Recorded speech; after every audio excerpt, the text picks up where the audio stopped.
Hey everyone, it's Jessie G here. Welcome back to another episode of Jessie's Hangout. Welcome. I hope you guys are doing well.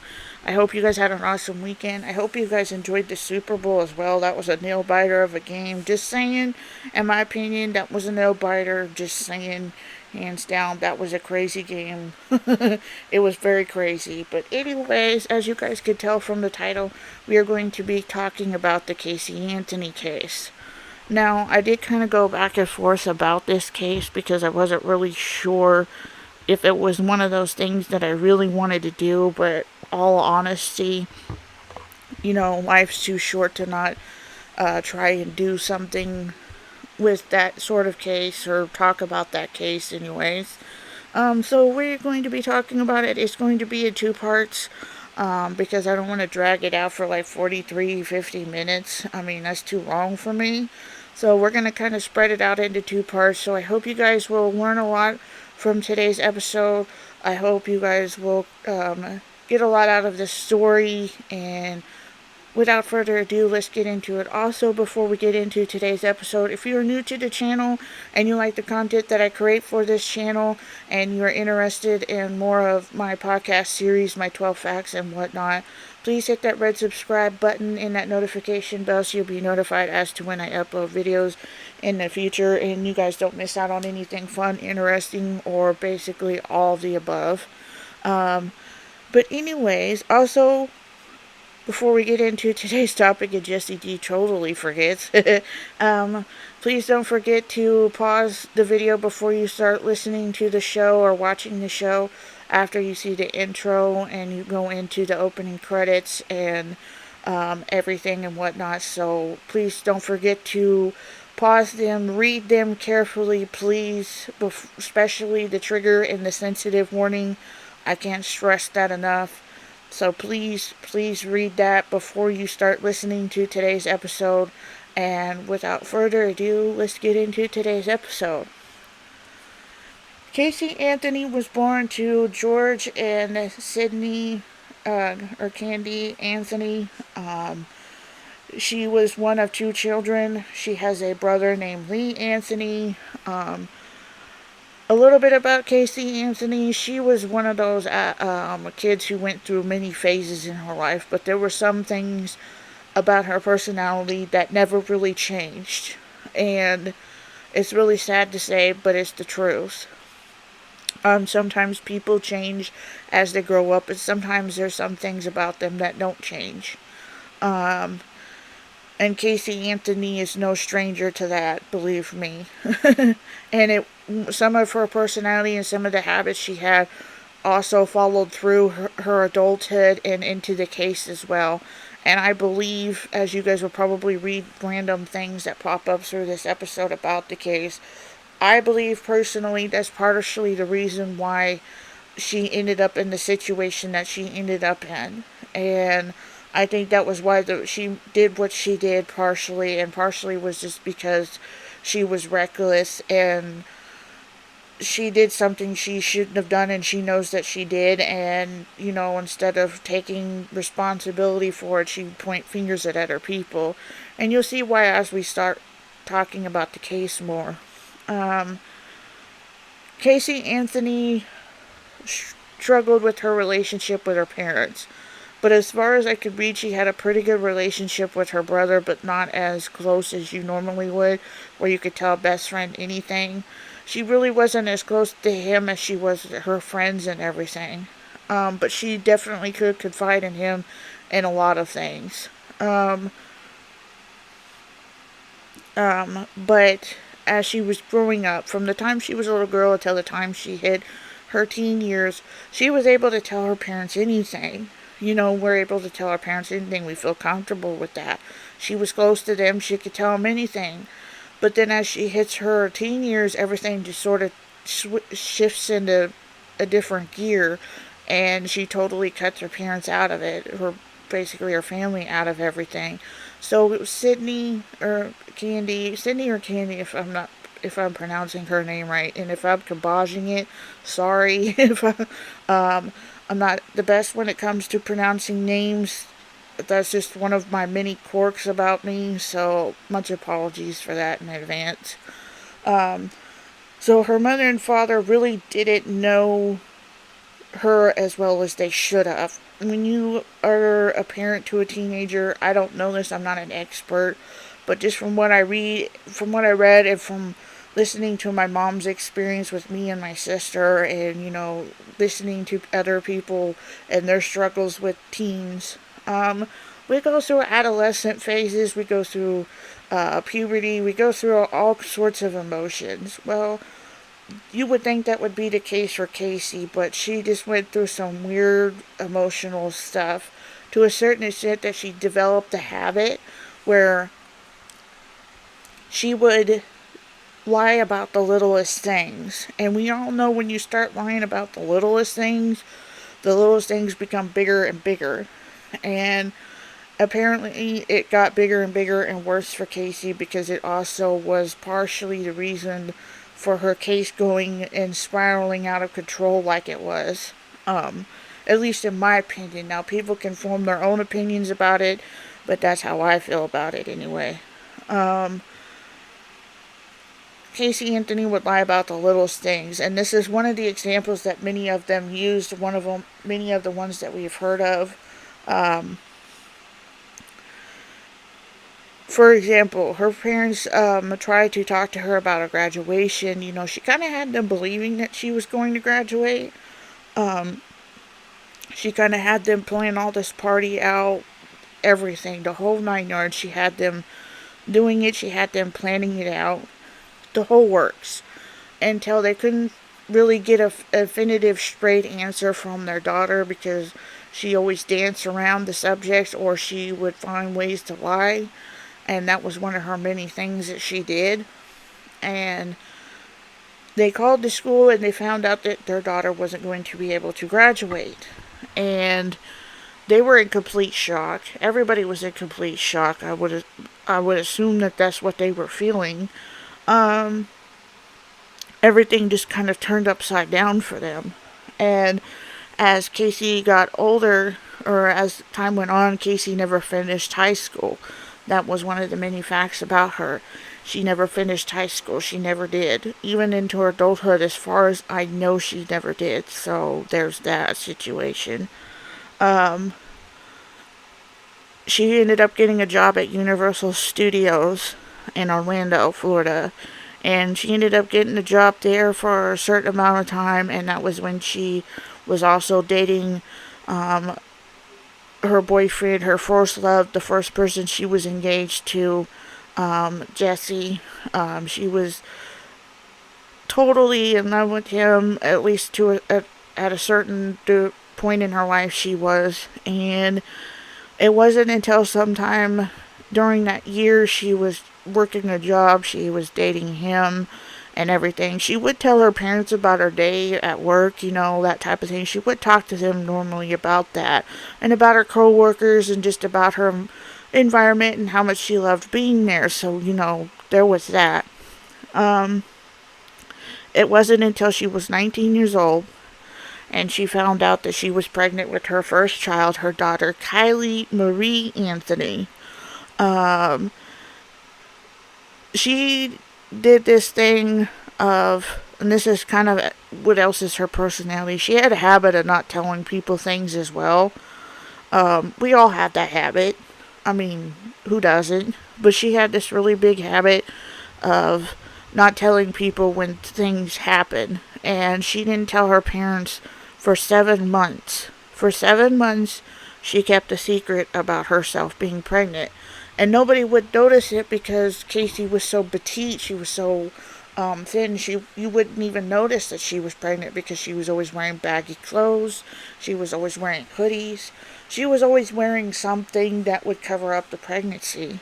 And it wasn't until 7 months into it where she could have just no longer hide it anymore. It was inevitable. So everybody was going to see it. And she ended up telling her parents, but before she told her parents, I think it was the day she found out, she told a friend that she was pregnant. She wanted to give the baby up for an adoption. She didn't want to have the hassle of worrying about a kid. She just wanted to live her own normal life. Basically, in other words, she just wasn't ready to be a mom. She didn't feel like she was fit to be a mom. And people can see why she would say that she just wasn't fit to be a mom at all. But, of course, when she went to talk to her parents about it and tell her parents what was going on, they were completely floored that she even thought about putting the child up for the adoption. It basically just wasn't in the cards at all. So she ended up having her daughter Kylie Marie Anthony. Now, one of the facts about her daughter's name is she wasn't one of the facts about her daughter and her daughter's name, as well as Casey. Casey was not completely sold on Kylie's name. She really wasn't liking the name that was chosen, or I don't know if it was chosen by her or her parents or whatever. I don't really know the exact details of that situation, but she just was never really sold on it. So she ended up being named Kylie anyways. Her parents literally bent over backwards to help her raise her daughter, give her daughter everything that gave Casey's daughter everything that she needed, and their own child everything that she needed, even let her borrow a car that was theirs to drive from point A to point B, which meaning going back and forth to work or anywhere else that she needed to drive. They basically just tried everything in their power to help her, and every time that they would try to literally help her, it was like sometimes she would just find ways to give them one big slap in the face. And that's where the whole car situation comes in to picture here in a second. It wasn't until about June 15th, somewhere in there, they got into a heated argument.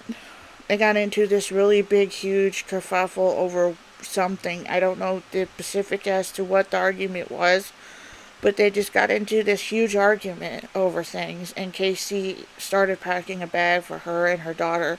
And when she had left the house, that was the last time the parents seen Kylie alive. But it wasn't until the 16th is when Casey said that she had last saw her daughter alive.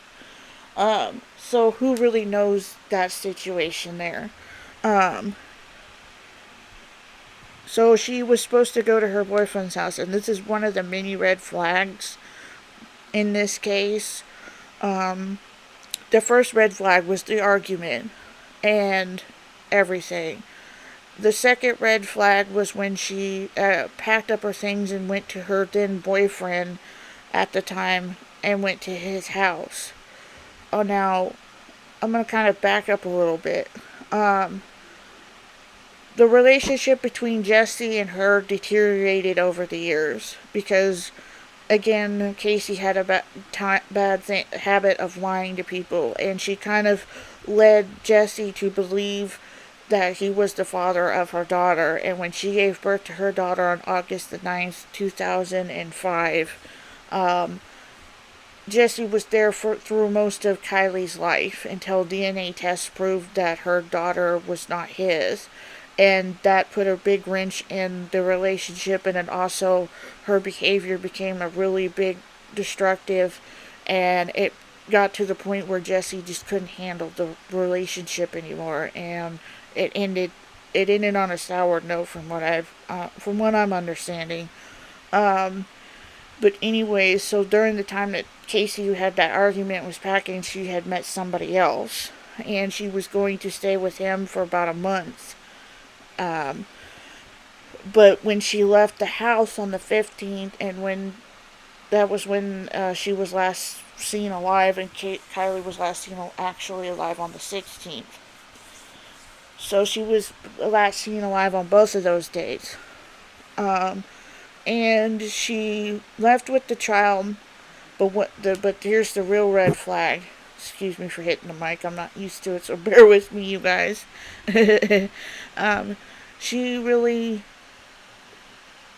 She left the house, and when she went to her boyfriend's house, she came there solo. She was by herself. Kylie was nowhere to be found. It was just her. Now, you know something happened between the last time that she was seen alive until the time that she got to her boyfriend's house. So you know something wasn't right. So when she got there, she stayed with her boyfriend for a month. Now, in Sydney and George's mind, she was working and doing what she should have been doing. But the case was she wasn't. She was partying a lot. She was posting things to MySpace. MySpace was a big thing back then. I know because I had one myself. Um, it was a big thing back then. She was posting when she went to different parties, what she was up to, but there was no pictures of um, her parents' granddaughter in them. There was no sign of Kylie in any of those pictures.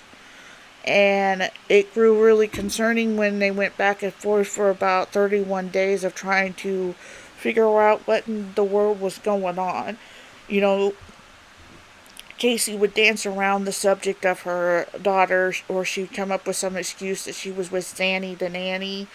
Allegedly, from what she told her parents, she met a co-worker whose, I think it was like girlfriend or something, that babysat children, that watched children. And she told them that the co-worker was paying for her daughter as well as her boyfriend's son to be watched at the same time, so they were with her. She was called Zanny the Nanny. She has a full name, but it's really hard to pronounce.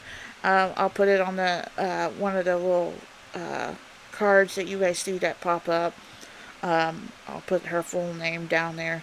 But they called her Zanny the Nanny, and Kylie would talk about her when she first started going to the nanny. She would talk about her when she was still living with her parents, and she would talk about her and the dog a lot.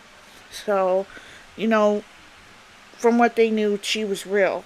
Now, as to what that was, who the heck knows? Who the heck knows if it was actually real or not? But anyways, there were so many red flags in that situation that went on through that whole 31 days, and her mother just got fed up. So Sydney, being herself, she went to find Casey, but the reason for her being so mad and being fed up was this is where the whole car situation comes in. They had let her borrow their car and let her be able to get from point A to point B. Well, allegedly, from what I understood, and from what I've read from docuseries and from informational places that I looked up the case at, she was going to run some errands like cash or check and whatnot, and she was running on low fumes, like literally low fumes. But Casey, being Casey, she decided to not use her whole paycheck to get the car out of or to pay for a tow truck, or basically to fill it up, or whatever the situation was. So she abandoned the car. The car sat there for a while and then got towed to the impound, or the tow truck lot, or whatever you call it, impound lot. And that's when the tow truck driver worker called the parents saying, "Hey, I got your car. You guys want to come get it out of here?" So, being really irritated and very angry at their daughter, they go all the way, the father goes all the way down there and picks up the car. Now, this is where another red flag comes in. The first red flag was the abandonment of the car. The second red flag was the fact that when she made it to the boyfriend's house, Kylie wasn't there. So that was another red flag. And the fourth red flag was the fact that Casey would dance around the subject of her own daughter, so that made it even more worse. So anyway, he got there, he paid the tow and all the other fees that goes along with that sort of thing, which is really crazy and very expensive, mind you. So he got that, he went to the impound lot to get the car. The guy showed him where the car was. And when they went to go open the door, they got this really, really, really, really bad odor smell. Like the tow truck driver described it as somebody passed away in that car. Like somebody died in it. Literally, somebody died in it. In fact, somebody did die in it. It was Casey Anthony's 2-year-old daughter that did, but at the time they didn't know that. And of course, being really fumed. Him and his wife drove, supposedly the car that they drove there, and he drove the car all the way back to the house. So he goes in the door, and he talks to his wife, and he says, hey, you really need to come out here, and you really need to smell this. This is weird. I just need you to come out here and smell this. This is just really concerning, so to speak. So she walks out there, and she takes a big whiff of the smell in that car, and she grew concerned too. But you would think if they grew concerned, they would have called the cops if they immediately smelled that. Well, this is the other red flag. They didn't. They ended up going to the back of the trunk. They found a trash bag. They threw it away. They started scrubbing the car out, Febrezing it, airing out the car, making it not smell like it was, which that was something they shouldn't have done, but it happened. But anyways, they did that, and then Sydney, Casey's mom, tried to get a hold of Casey, but was having trouble getting a hold of her to talk to her about the car, saying, hey, what's going on? Why'd you abandon the car? The car was smelling, just things like that. She was just basically infuriated, or just really angry, so to speak. And she got so angry that she was like, she knows where the boyfriend lives. She got into her car. She went to the apartment. And when she got to the apartment, this is where another red flag comes in. She got to the apartment, and all of a sudden, she finds Casey in this really mind-boggling, shocking condition of them doing basically things that they shouldn't have been doing. They were doing it. They were doing drugs and whatnot, so to speak. And Sydney tried to get a straight answer out of her daughter, but couldn't get a straight answer out of her. So she was like, okay, I'm done. I'm fed up. You're coming home with me.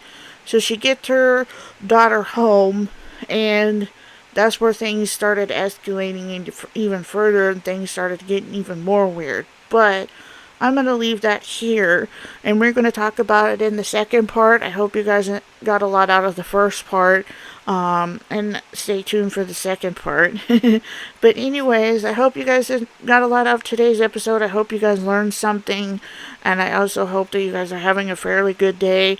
Please don't forget to hit that red subscribe button and that notification bell so you'll be notified as to when I upload videos in the future. Also, don't forget to check out the description box where I list all of my social media. If you wish to stay even more up to date, follow me on all of those. I also list the equipment that I use in the description box below, as well as my new mic that I have. So go check that out. And I hope you guys have an awesome afternoon, evening, day, or night, wherever you're listening or watching this from. And I will catch you guys in the second part. Later.